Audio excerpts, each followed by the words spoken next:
বলছে এই কাজটা আমরা তুলে দেবো না, আমার জন্য একটা বিয়ের জন্য একটা মেয়ে দিয়ে দাও, দায়িত্বটা তুমি দাও, কাজ যেটু করাই করবো না, সমস্যা নাই, কাজ করে দেবো না, তুমি একটা খালি একটা মেয়ে দিয়ে দাও। বিয়ের জন্য মেয়েই পাচ্ছি না। বিয়ে গাছি আছে কিন্তু বাপ মতো নয় না, তাহলে করবি না নে সারে আবার আমি বিয়ে দিয়ে আমি মরবো না। তাহলে করবি লাগে তোমার টাকা পয়সা লাগে, টাকা পয়সা দেবো না। না রে বাবা আমি পারবো না, আমি গার্জিয়ান নিতে পারবো না বাবা, আমি গার্জিয়ান হয় আমি মার খাবো।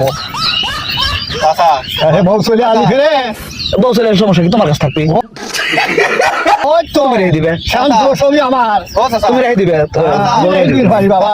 না আমি সব দায়িত্ব, দাদা মানুষ তুমি রেখে দিবে। না আমি দায়িত্ব মানুষ দুর্বল মানুষের কাছে তোর মেয়ে বিয়ে দিতে করতে পারবো না। না দায়িত্ব তোর মেলা মানে নিয়ে চলে যাচ্ছে, কে চলে যায়, কে দুর্বল থাকে থাকতেছে না, তোর তো থাকতেছে না। না আমরা পারবো না, খাম্বা আছে না, খাম্বার মতো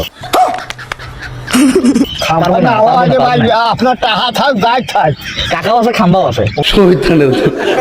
ওই তো ও যদি কয়লে না খাবো ভাই, তাহলে তুমি তো আইসা, তুমি আইসা দেলতাম যায় বাবা, এখন ওরা কাছে সীমিচ্ছে মেলা টাকায় উঠছে। তাহলে অবিল না, বিয়ে ঠিক অবিল না।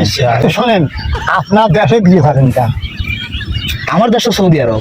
হ্যাঁ সৌদি ওই তো এই দেশে ভালো হবে। এই দেশে বিয়ে হইবেন না, দেশের মানুষ তো জানে যে এই সমস্যা, কিন্তু ফাঁকের দেশের লোকটা জানে না। আমি ভালো বুদ্ধি দিও না, যা মন খাই তাই করো গা। তাহলে অবিল অবিল না, তাহলে রোদে শুকান লাগবে না, ওইটা কাইটে রোদে শুকান লাগবে না, অবিল না।